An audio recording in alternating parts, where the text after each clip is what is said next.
देख रहे हैं आवाज TV3 इंडिया न्यूज, जहां हम आपको देश प्रदेश की खबरों से रूबरू कराते हैं। चलिए इसी के साथ आगे बढ़ेंगे और देखेंगे आज की इस बड़ी खबर में क्या कुछ है खास। पॉइंट से बात करेंगे तो ठीक रहेगा। एक पर्चा निकाला है आदिवासी परिवार का, उसमें लिखा हुआ है,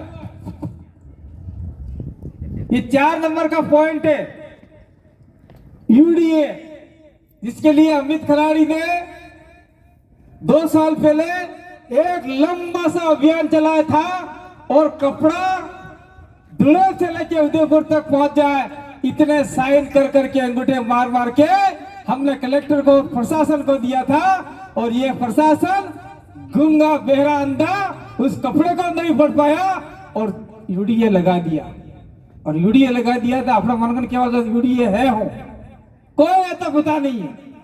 यूडीए का मतलब ये होता है कि तमार जमीन सरकार तमन के जाकर काढ़ी ले ले, और आदिवासी इलाके में 1 इंच भी जमीन सरकार की नहीं है, केंद्र सरकार की नहीं है, राज्य सरकार की नहीं है, न किसी और की है, ये सारी जमीन आदिवासियों की है, ये संविधान बोलता है। लेकिन आप लोग इस चीज को मानने के लिए तैयार नहीं है, इसलिए आने वाले समय में बहुत मामला खतरनाक होने वाला है। ये चौथा पॉइंट था इसके अंदर। इसके बाद में आपका पॉइंट एक और है, यहां पे आपका एक डैम बना हुआ है कागदर। कागदर डैम का पानी क्या कागदर के ऊपर वाले लोगों को लिफ्ट कैनाल से मिल रहा है क्या? मुझे बताओ, कोई लिफ्ट कैनाल से तुम्हारे खेतों में पानी आवे? अटे पानी आवे नहीं आवे? कोई पानी नहीं आता है, पानी जा रहा है बहुत नीचे और सारी आदिवासी की जमीन चली गई।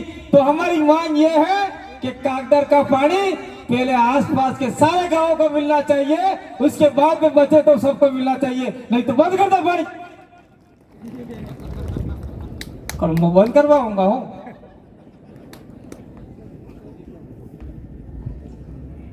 ये पानी बंद करने का काम आपकी ग्राम सभा मिलकर करेगी और ग्राम सभा कहेगी कि पानी पहले हमारे खेतों में आना चाहिए, हमारे घरों में आना चाहिए, बचेगा तो हम बाहर को देंगे, नहीं तो नहीं देंगे, जाओ घंटा नहीं मिलेगा।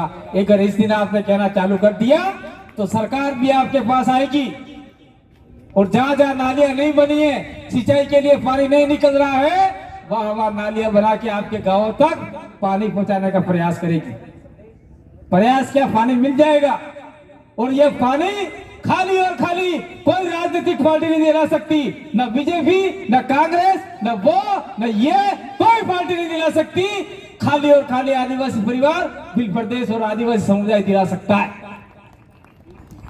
आज पार्टियां हैं, कल टूट सकती है, आज पार्टियां हैं, कल बिखर सकती है। आज किसने क्या देखा था? देश के अंदर इतने सालों से कांग्रेस राज कर रही है, कांग्रेस का सुपड़ा साफ हो जाएगा, किसको क्या पता था? इसके बाद में 1982 में बीजेपी की खाली 2 सीटें आई थी, किसको क्या पता था कि लगातार 3 बार से केंद्र में मोदी सरकार बैठेगी, बीजेपी सरकार बैठेगी, लेकिन आज बैठी हुई है। किसको क्या पता था राजस्थान में सरकार बदलती रहती है और राजस्थान में एक चिट्ठी सरकार बैठेगी भजनलाल, वो बैठ गई आज की तारीख में। और आदिवासी त्राहिमाम कर रहा है, उसके लिए कोई देख नहीं रहा है। मैं कहना चाहता हूं उदयपुर जिले के तमाम वासियों को, तो मरकर कहना चाहो, यह अमित खराड़ी बैठे हुए, सबसे पहले आंदोलन अमित खराड़ी ने किया था गिरवा में। क्या आपने एक बहरी ने सीतरू खाई क्यों? सीतू माता पड़ जू बगड़ा फिल्म बाकर सहा लग गई थी और अमित खराड़ी ने आंदोलन खड़ा किया और वहां से बहुत सारे आदिवासियों को जेल में डाल दिया गया, मुकदमे कर दिए गए। और अमित खराड़ी को धन्यवाद इसलिए दे रहा हूं कि वो अकेला बंदा था, लेकिन मैंने फोन से चर्चा करके कहा कि आप लोग लगे रहिए, जो हो सके हम करेंगे। और आज तक न्याय नहीं मिला, आज तक लड़के पेशिया कर रहे हैं। इसी एवज में हमने फलासिया को लेकर, गोगुंदा को लेकर उदयपुर जिला कलेक्ट्रेट पे धरना लगाया, पर कौन है तो जोरेंगे भाई, कड़े कई खबर उसने ये धरना है लगा रहे हैं। ये धरना इसलिए लगाया था कि आदिवासियों की जान बचा पाए, आदिवासियों के स्वाभिमान बचा पाए, और ये तो धरना लगाए 8 मन तक खाई क्यों चित्रों खाई क्यों। और बावजूद भी मैं एक बहुत बड़ी बात बता के जाना चाहता हूं आपको, जब आदिवासियों को शेर खा गया, सरकार हो, कलेक्टर हो या कोई भी हो, वो आदिवासियों की जान की कोई कीमत नहीं है। एक कुकड़ा ने कीमत कट ली है, एक बोकड़ा ने कीमत कट ली है। हमारे बीच में ये आफ्ताब मकरानी और ये सारे दो तीन और मकरानी साहब आए हैं, मुस्लिम भाई आए हैं, बकरे ईद के लिए जाते हैं। 1 लाख में बोकड़ो मळे, 80,000 में बोकड़ो मळे। मैं अपने मन का मरीज है तो कटला आले 50,000, कटला आले 50,000। एक बोकड़ा ने कीमत थी कि भी आदिवासी ने कीमत कम है कम है। आपड़े में ताकत नहीं है। और जिस दिन आदिवासी जाग गया और उदयपुर जाके दर्दा लगा लिया और उदयपुर पूरे शहर को फुल बना दिया, उस दिन आपके सामने करोड़ों रुपया सरकार लेके आ जाएगी कि आदिवासी उठो, आपके मुआवजा ये रहा, आप जगह खाली करो। ये सरकार को घुटने फैला सकते हैं, ये ताकत आपके अंदर है। ये बात हम आपको बताने के लिए आए हैं। थलासिया में श्यार सुरत खाएगी, गोगुंदा में श्यार जनन खाएगी, कोई तैयार नहीं है। और मन्नालाल रावत नाटक कर रहा है। लिखो इसको, इस वीडियो को प्रचार करो, बढ़िया तरीके से आपका ऑनलाइन करो। मन्नालाल रावत भाई है, मैं तो ये मानता हूं, न तो वो मीणा है, न भील है, न आदिवासी है। मन्नालाल रावत उधर के जो जयपुर जोधपुर साइड के जो रावत है वो ओबीसी रावत है, वो आदिवासी नहीं है, इसलिए वो भीलों का विरोध कर रहा है। क्या वो आदिवासी होता तो अपना विरोध करता? एक भील भाई करे, भील ने विरोध करे, एक मेरा दूसरे मेले का विरोध करता है, ये घरासिया भी नहीं है। इसलिए मन्नालाल रावत का कुछ अता पता ही नहीं है।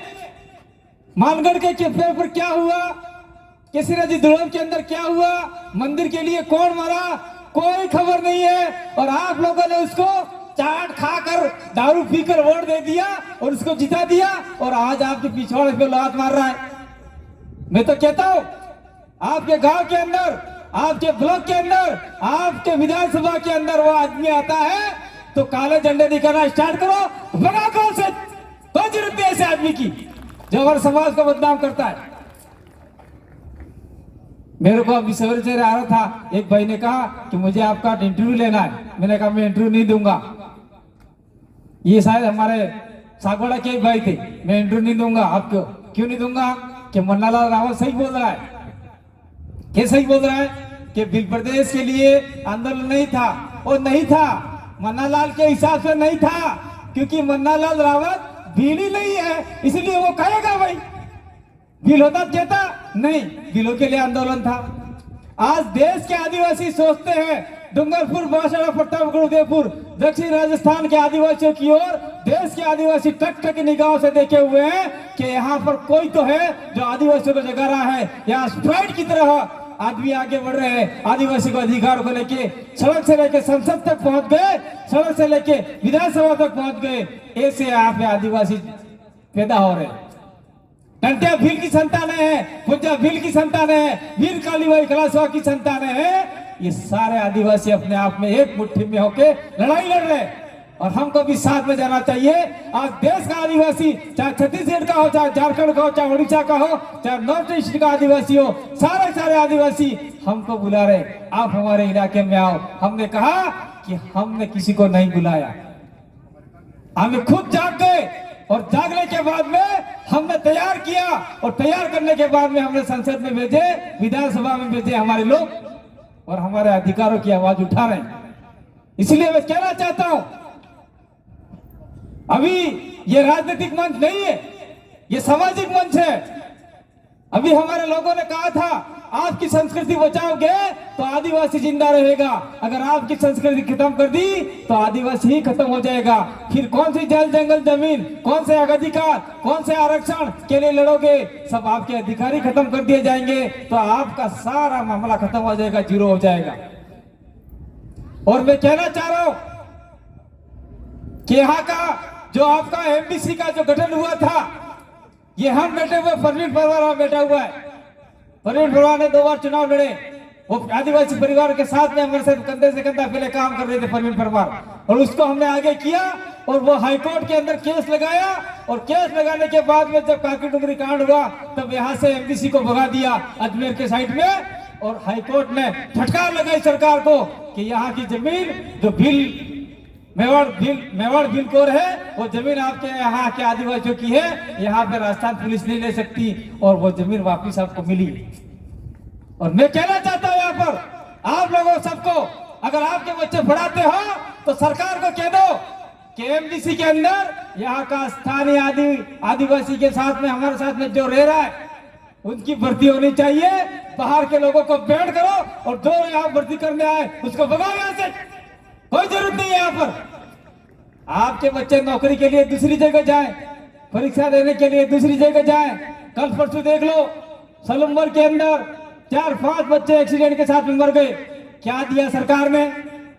1 रुपया ने आज भी फूटी कोड़े ने आज भी। स्थिति बहुत खराब है हमारी। और मान लो इस जगह पर कोई गैर आदिवासी मर जाता, बच्चा मर जाता, हम किसी जाति समाज के दुश्मन नहीं है, लेकिन इस जगह पर कोई गैर आदिवासी मर जाता तो सरकार दौड़ के आती, 1 करोड़ रुपया सरकारी नौकरी, 50 लाख रुपया सरकारी नौकरी। आदिवासी मर गया, फोकट का मर गया, मरने दो सालों, क्या फर्क पड़ता है? क्या हम इसी लायक है? यहां एकता में आएंगे, लड़ाई लड़ेंगे। ये किसी ने जी दुआ वापसी लड़ जी, एक आदमी हमारा मारा गया। मैं धन्यवाद देता हूँ विलक पाल के सारे आदिवासियों को, जिसने आपका यहाँ की दान पेटी की चाबी नहीं दी, और आज भी एक चाबी, दान पेटी की चाबी विलक के आदिवासियों के पास में है, और एक चाबी यहाँ मंदिर वालों के पास में। जब भी दान पेटी खोलती है, चाहे 1 लाख रुपया निकला, चाहे 2 लाख रुपया निकला, आधा आधा बंटवारा होता है कि नहीं होता है? होता है कि नहीं होता है? किसी ने क्या ये विलक वाले बोला मुझे खड़े होकर कोई भी आदमी नारल ने गोला फिरे ले लियो, ले लो पेटी। सरकार ने ये करार किया है जब भी पेटी खुलेगी तो आधा पैसा तुम्हारा आदिवासियों का, आधा जैनों का। लेकिन आप लोग पैसा मांगने के लिए तैयार ही नहीं हो। आज नारल गोल्ड मिल रहे, आने वाले समय में मंदिर में घुसने नहीं दिया जाएगा आपको, जाओ अगर सावधान नहीं रहे तो। ज्यादा बात नहीं करके मैं अपनी बात को यही विराम दूंगा, लेकिन मैं कहना चाहता हूं कि आपका ये जो 5 अक्टूबर का कार्यक्रम आ रहा है, डॉक्टर राम मीणा ने कहा है उधर वो आमरण अनशन कर रहे, लेकिन मैं कहना चाहता हूं कि हम हर साल कार्यक्रम करते हैं पांडरवा के अंदर। वहां पर ये आपका पुंजा भील का जन्म स्थल है, वहां पर जगदीश भाई मन्नारे वहां कार्यक्रम करते थे। हम दिन रात एक करके वहां कार्यक्रम सफल बना देते, और 5 तारीख को वहां आप सभी को आना है।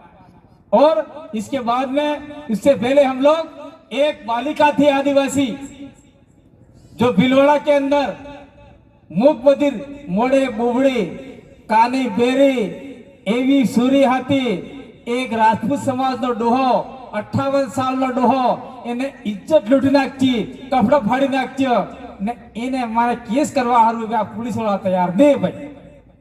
यह स्थिति आप लोग हदमन का आती।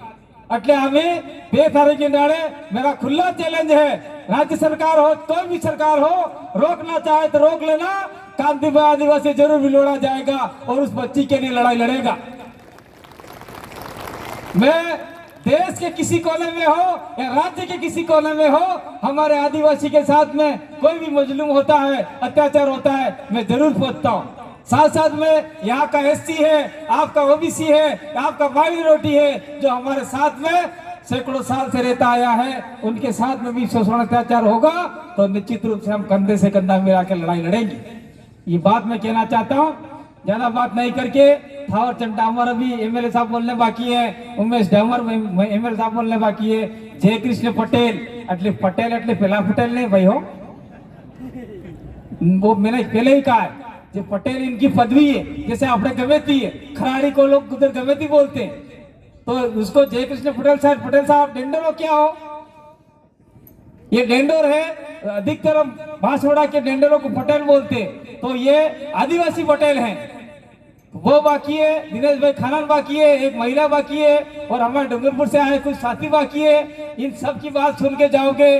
और मैं एक बात और कह के जाना चाह रहा हूँ, यहाँ जो कार्यक्रम था है कार्यक्रम ने दिमाग में उतर जावो है और घेर घेर ले जावो है। और घेर घेर ले जोगा तो के काटे टेम लगाएगा के विवाह जवाएगा अणम जाइन तमे बात करोगा तो निश्चित रूप से आपका काम सफल थाएगा। और एक बात मैं लास्ट में फिर कहूं, थाई सके क्या मैं गुहा फाड़ बोलो माइक फटी जाए बोलो तो पेला खाकी ड्रेस वाला हमें कड़ाक मुकदमा फंसावी थी, फंसावे नहीं हो। एक बात ऊपर से आदेश आएगा क्या करेंगे ये, मतलब आदिवासियों को जो बोल रहा है उसको फंसा सकते हैं, जेल में डाल सकते हैं, हत्या की जा सकती है, मारा जा सकता है, दबाया जा सकता है, आदमी को किया जा सकता है, लेकिन विचारधारा को कभी मारा नहीं जा सकता, कभी जेल में नहीं डाला जा सकता। विचारधारा को आगे बढ़ाइए और विचारधारा को आगे बढ़ाएंगे तो निश्चित रूप से हमारे समाज को फायदा होगा। मैं पुलिस भाई के जो भाई आए हुए हैं उनसे कहना चाहता हूं कि जो भी लीगल काम है उसका हम कंधे से कंधे मिला के आपके साथ में हैं, लेकिन हमारे लोगों को बेकार काम के फंसाने का काम करोगे और जेल में डालने का काम करोगे तो हमें भी आपके खिलाफ मोर्चा खोलना पड़ेगा, खोलेंगे, लड़ेंगे और हमारे लोगों को जीताएंगे। ये बात कहना चाहता हूं। दूसरी बात मैं कहना चाहता हूं, मैं यहाँ के तमाम भाइयों को कहना चाहता हूं, ये भाई बेटे ने कहना चाहूँ, नाराज मत होना भाई, नाराज मत होना, मेरे वीडियो जाए नाराज मत होना। अरे घेर में कुकड़ू खाना दाना नहीं, घर में मुर्गा खाए इतने दाने नहीं है, लेकिन 2.5 लाख की मोटरसाइकिल आएगी। कितने की आएगी? 2.5 लाख की मोटरसाइकिल आएगी और वो आपका एवरेज देगी मात्र 20-25 किलोमीटर की एवरेज चलेगी और 110 का पेट्रोल डालेंगे और बच्चे ऐसी बाइक चलाएंगे न बड़ चाहना वो टकराई किया न मुझको फाटी जाए न इन्हें आमलेट बनी जाए, लोग मर जाते हैं। तो ऐसी बाइक लेने वाले माँ बाप को कहना चाहता हूँ कि ऐसी बाइक मत दिलाओ बच्चों को, उसको स्कूल भेजो, पढ़ने भेजो। और दूसरी बात कहना चाहता हूँ मैं साथ साथ में, मैं मोबाइल की बात नहीं करता, फिर भी कह के जाना चाहता हूँ, जो जितनी जरूरत है उतने मोबाइल लाओ। एक घर में 10 मोबाइल 5 मोबाइल हना करना, एक मोबाइल में आज की तारीख में 84 लगभग 1000 रुपये का रिचार्ज होता है। अगर 3 मोबाइल होंगे तो आपके 3000 रुपये ये ऐसा हो जाएगा। और मैं सबसे कहना चाहता हूँ, पुलिस प्रशासन से भी कहना चाहता हूँ, जो हमारे आदिवासी हैं और आपका SC है, आपका OBC है, जो भी लोग हैं, मैं उनको कहना चाहता हूँ, आप ऐसी सेवाओं में हैं जहां के लिए आपने एक शब्द भी बोल दिया तो सरकार आपके पीछे पड़ जाएगी और आपको सस्पेंड भी कर सकती है। इसलिए आपके बच्चों की हिस्से की लड़ाई हम लोग लड़ रहे हैं। तो अभी हमने आपको इस बड़ी खबर से रूबरू कराया, ऐसी ही और तमाम बड़ी खबरों से हम आपको रूबरू कराएंगे, ऐसे ही तमाम खबरें हम आप तक पहुंचाएंगे। बस आप हमारे साथ बने रहिए और देखते रहिए आवाज TV3 इंडिया न्यूज और हमारे चैनल को लाइक, सब्सक्राइब और शेयर जरूर करें।